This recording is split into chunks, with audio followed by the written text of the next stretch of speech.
لک الحمد یا اللہ والصلاۃ والسلام علیک یا رسول اللہ۔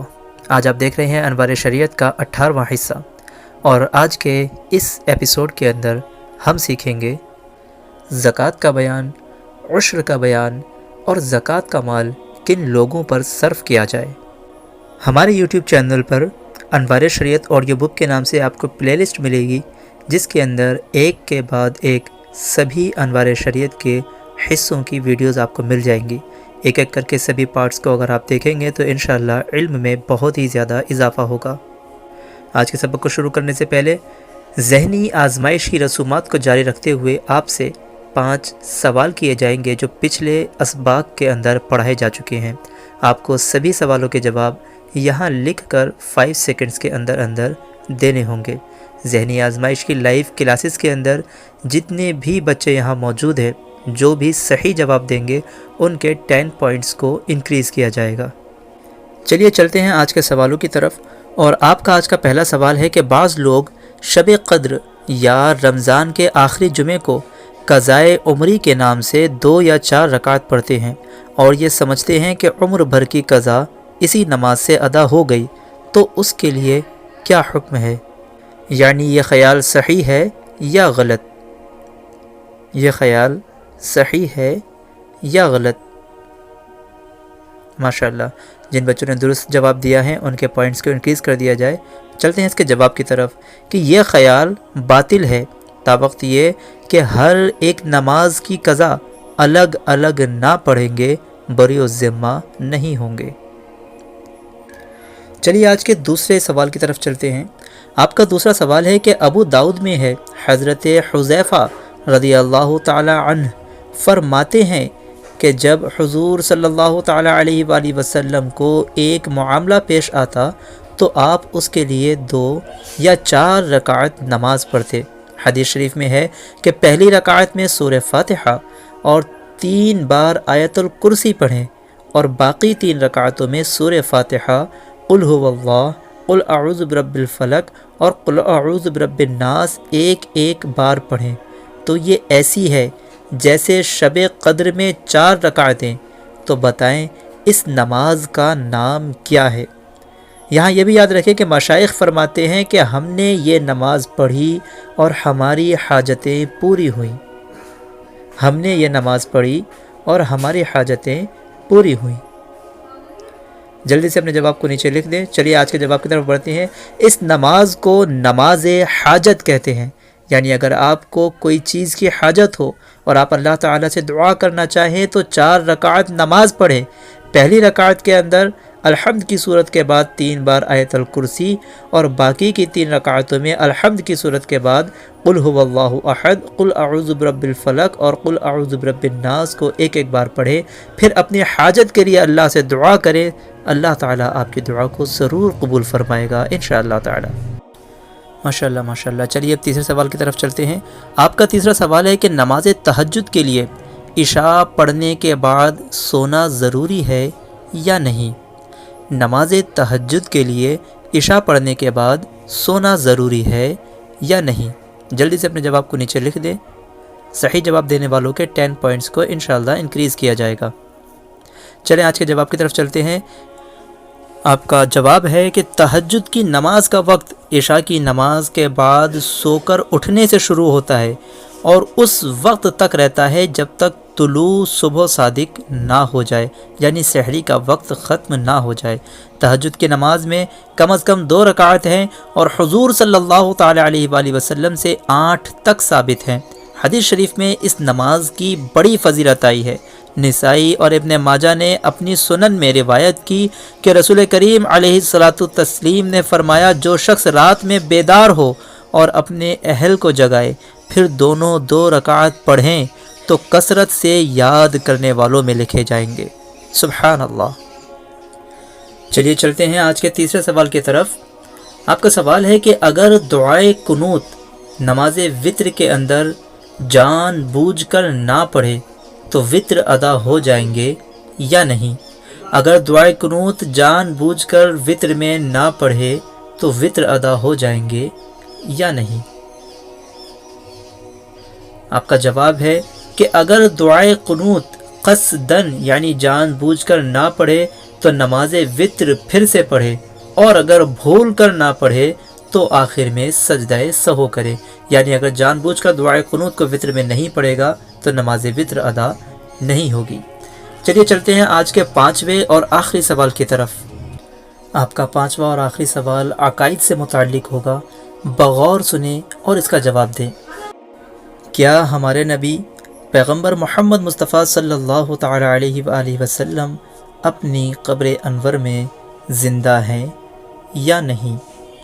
کیا ہمارے نبی پیغمبر محمد مصطفیٰ صلی اللہ تعالی علیہ وآلہ وسلم اپنی قبر میں زندہ ہیں یا نہیں؟ اس کا جواب ہے کہ ہمارے نبی اور تمام انبیاء کرام علیہ الصلوۃ والسلام زندہ ہیں۔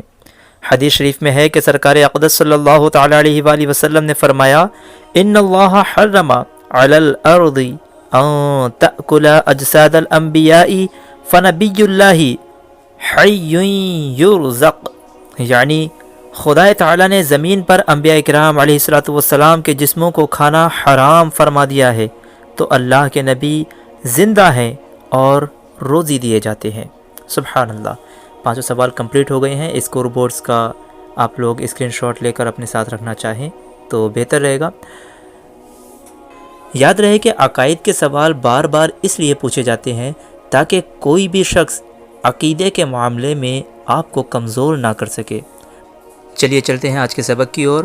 جن لوگوں نے ذہنی آزمائش کی ابھی تک اپنی پروفائل چینج نہیں کی ہے، ان لوگوں سے ریکویسٹ ہے کہ سیٹ پر بیٹھنے سے پہلے ذہنی آزمائش کی پروفائل کو لگا لیا کریں۔ اور انشاءاللہ آج آپ کو ایک ذمہ داری بھی دی جائے گی کہ کل سے ذہنی آزمائش کی کلاسز میں آتے وقت آپ کو اپنے ساتھ کسی ایک شخص کو لانا ہوگا، کیونکہ علم دین جتنے زیادہ لوگ سیکھیں گے ہمارے لیے اتنا ہی بڑا ثواب ہوگا۔ چلیے شروع کرتے ہیں آج کے سبق کو۔ آج کا ہمارا پہلا سبق ہوگا زکوٰۃ کا بیان۔ سوال، زکوٰۃ فرض ہے یا واجب ہے؟ جواب، زکوٰۃ فرض ہے، اور اس کی فرضیت کا منکر یعنی انکار کرنے والا کافر، اور نہ ادا کرنے والا یعنی زکوٰۃ نہ دینے والا فاسق، اور ادائیگی میں تاخیر کرنے والا یعنی زکوٰۃ دینے میں دیر کرنے والا گنہگار اور مردود الشہادہ ہے۔ سوال، زکوٰۃ فرض ہونے کی شرطیں کیا ہیں؟ جواب، چند شرطیں ہیں۔ مسلمان عاقل بالغ ہونا، مال بقدر نصاب کا پورے طور پر ملکیت میں ہونا، نصاب کا حاجت اصلیہ اور دین یعنی قرض سے فارغ ہونا، مال تجارت یا سونا چاندی ہونا، اور مال پورا سال گزر جانا یعنی مال پر جو ہے پورے سال گزر جانا۔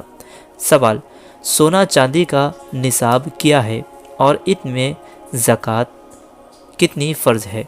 جواب، سونے کا نصاب 7.5 تولہ سونا ہے، جس میں 40واں حصہ یعنی 2.25 ماشا زکوٰۃ فرض ہے، اور چاندی کا نصاب 52.5 تولہ ہے، جس میں 1 تولہ 3 ماشا 6 رتی زکوٰۃ فرض ہے۔ سونا چاندی کے بجائے بازار بھاؤ سے ان کی قیمت لگائیں تو روپیہ وغیرہ بھی دینا جائز ہے۔ سوال، کیا سونا چاندی کے زیورات میں بھی زکوٰۃ واجب ہوتی ہے؟ جواب، ہاں، سونا چاندی کے زیورات میں بھی زکوٰۃ واجب ہوتی ہے۔ سوال، تجارتی مال کا نصاب کیا ہے؟ تجارتی مال یعنی وہ چیز جو بیچی جاتی ہے، جس سے بزنس کیا جاتا ہے، پیسہ کمایا جاتا ہے۔ جواب، تجارتی مال کی قیمت لگائی جائے، پھر اس سے سونا چاندی کا نصاب پورا ہو تو اس کے حساب سے زکوٰۃ نکالی جائے۔ سوال، کم سے کم کتنے روپے ہوں جن پر زکوٰۃ واجب ہوتی ہے؟ جواب، اگر سونا چاندی نہ ہو اور نہ مال تجارت ہو تو کم سے کم اتنے روپے ہوں کہ بازار میں یا تو 52.5 تولہ چاندی یا 7.5 تولہ سونا خریدا جا سکے، تو ان روپیوں کی زکوٰۃ واجب ہوتی ہے۔ سوال، اگر کسی کے پاس سونا 7.5 تولہ سے کم ہے اور چاندی بھی 52.5 تولہ سے کم ہے اور نہ مال تجارت ہے نہ روپیہ، تو اس پر زکوٰۃ فرض ہے یا نہیں؟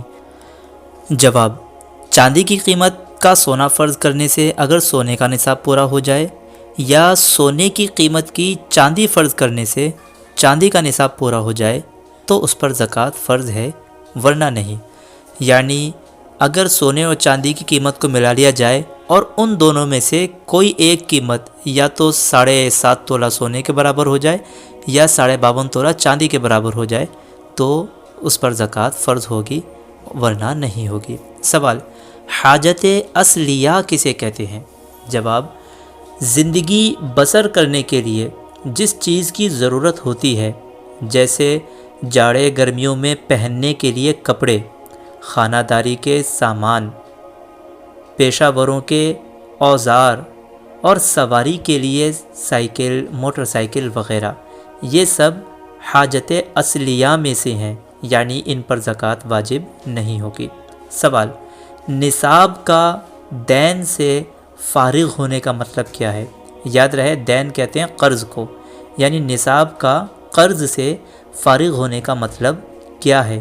جواب: اس کا مطلب یہ ہے کہ مالک نصاب پر قرض ہو، یا قرض ہو تو اتنا ہو کہ اگر قرض ادا کرے تو نصاب باقی نہ رہے، تو اس صورت میں زکوٰۃ واجب نہیں۔ سوال: مال پر پورا سال گزر جانے کا مطلب کیا ہے؟ جواب: اس کا مطلب یہ ہے کہ حاجت اصلیہ سے جس تاریخ کو پورا نصاب بچ گیا یا اس تاریخ سے نصاب کا سال شروع ہو گیا، پھر سال آئندہ اگر اسی تاریخ کو پورا نصاب پایا گیا تو زکوٰۃ دینا واجب ہے۔ اگر درمیان سال میں نصاب کی کمی ہو گئی تو یہ کمی کچھ اثر نہ کرے گی۔ چلیں اس کی چھوٹی سی وضاحت کر کے دیکھتے ہیں۔ کسی خاتون کی شادی ہوئی ربیع الاول کے مہینے میں، پھر اس مہینے میں اس کو گہنے دیے گئے جو اتنے تھے کہ وہ نصاب تک پہنچ گئی، تو اب جب دوبارہ ربیع الاول کی وہی تاریخ آئے گی تو اس پر 1 سال مکمل گزر چکا ہوگا، اور ایسے میں اگر اس بیچ میں اس کا مال کچھ بکا مگر واپس آ گیا، یا نصاب کی کمی پوری نہیں ہوئی، یعنی نصاب میں کمی نہیں پڑی، پورے نصاب کے برابر ہی رہا، تو اس پر زکوٰۃ فرض ہوگی۔ اب اس کو اسی ربیع الاول میں اپنی زکوٰۃ کے لیے پیسے نکالنے ہوں گے۔ بعض لوگ یہ سمجھتے ہیں کہ زکوٰۃ صرف رمضان میں فرض ہوتی ہے۔ رمضان میں فرض نہیں، بلکہ زکوٰۃ تو اس تاریخ پر فرض ہوگی جب آپ پر دیے گئے مال کے پورا سال گزر جائے۔ زکوٰۃ کے اس بیان میں ہم نے سمجھا کہ مال تجارت ہو یا سونے چاندی کے گہنے یا روپیہ پیسہ وغیرہ، اس پر زکوٰۃ فرض ہوتی ہے، لیکن وہ چیز جسے غلہ کہا جاتا ہے، جیسے گیہوں، اناج، تو ان کی فصلوں پر زکوٰۃ نہیں، مگر ان پر عشر ہوتا ہے۔ کن چیزوں سے کی پیداوار میں عشر واجب ہے؟ پہلے اس چیز کو سمجھتے ہیں۔ جواب: گیہوں، جو، جوار، باجرہ، دھان اور ہر قسم کے غلے اور السی، کسم، اخروٹ، بادام اور ہر قسم کے میوے، روئی، پھول، گنا، خربوزہ، تربوز، کھیرا، ککڑی، بینگن اور ہر قسم کی ترکاری، سب میں عشر واجب ہے، تھوڑا پیدا ہو یا زیادہ۔ سوال: کن صورتوں میں 10واں حصہ اور کن صورتوں میں 20واں حصہ واجب ہوتا ہے؟ جواب: جو پیداوار بارش یا زمین کی نمی سے ہو اس میں 10واں حصہ واجب ہوتا ہے، اور جو پیداوار چرسے، ڈول، پمپنگ مشین یا ٹیوب ویل وغیرہ کے پانی سے ہو یا خریدے ہوئے پانی سے ہو اس میں 20واں حصہ واجب ہوتا ہے۔ سوال: کیا کھیتی کے اخراجات، ہل، بیل اور کام کرنے والوں کی مزدوری نکال کر 10واں 20واں حصہ واجب ہوگا؟ جواب: نہیں، بلکہ پوری پیداوار کا 10واں 20واں حصہ واجب ہے۔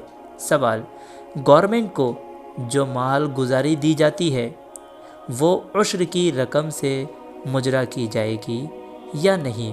جواب وہ رقم عشر سے مجرا نہیں کی جائے گی۔ سوال زمین اگر بٹائی پر دی تو عشر کس پر واجب ہے؟ جواب زمین اگر بٹائی پر دی تو عشر دونوں پر واجب ہے۔ ماشاءاللہ، عشر کے بیان میں ہم نے سیکھا کہ کھیتی باڑی میں جو چیز آتی ہے اس پر بھی خدا کی راہ میں صدقہ کیا جاتا ہے۔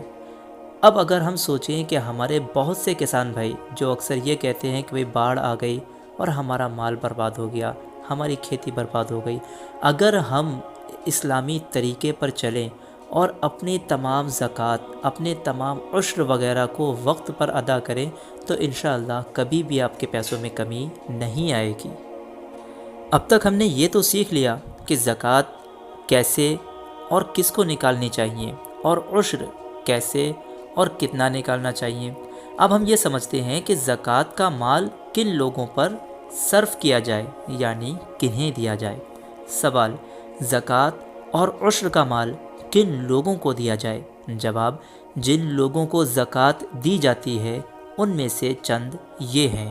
ایک، فقیر، یعنی وہ شخص کہ جس کے پاس کچھ مال ہے لیکن نصاب بھر نہیں۔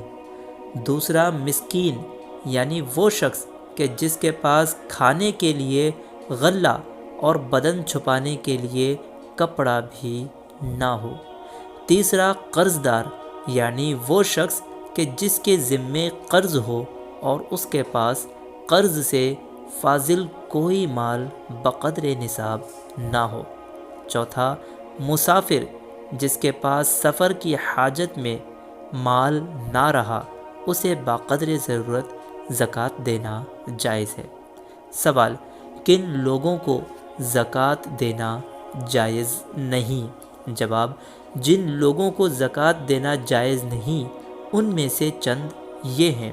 ایک، مالدار، یعنی وہ شخص جو خود مالک نصاب ہو، یعنی زکوٰۃ دینے لائق ہو۔ دوسرا، بنی ہاشم، یعنی حضرت علی، حضرت جعفر، حضرت عقیل اور حضرت عباس و حارث بن عبد المطلب کی اولاد کو زکوٰۃ دینا جائز نہیں۔ نمبر 3، اپنی اصل اور فرع، یعنی ماں باپ، دادا دادی، نانا نانی وغیرہ ہم اور بیٹا بیٹی، پوتا پوتی، نواسا نواسی کو زکوٰۃ دینا جائز نہیں۔ نمبر 4، عورت اپنے شوہر کو اور شوہر اپنی عورت کو اگرچہ طلاق دے دی ہو تا وقتہ یہ کہ عدت میں ہو زکوٰۃ نہیں دے سکتا۔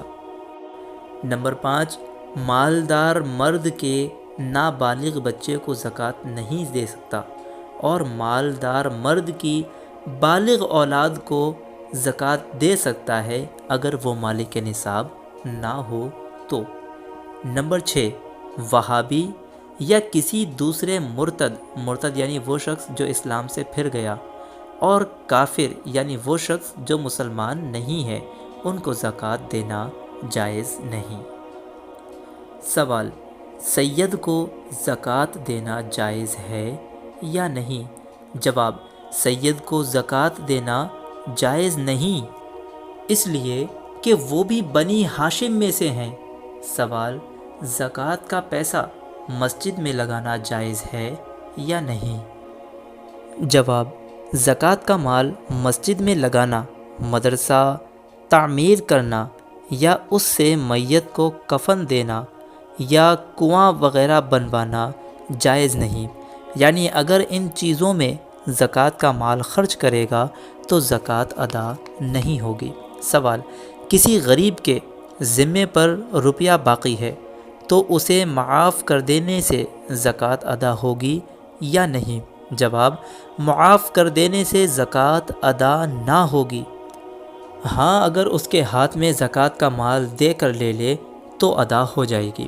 سوال کچھ لوگ اپنے آپ کو خاندانی فقیر کہتے ہیں، ان کو زکوٰۃ دینا اور غلے کا عشر دینا جائز ہے یا نہیں؟ جواب اگر وہ لوگ صاحب نصاب ہوں تو انہیں زکوٰۃ دینا اور عشر دینا جائز نہیں۔ سوال کن لوگوں کو زکوٰۃ دینا افضل ہے؟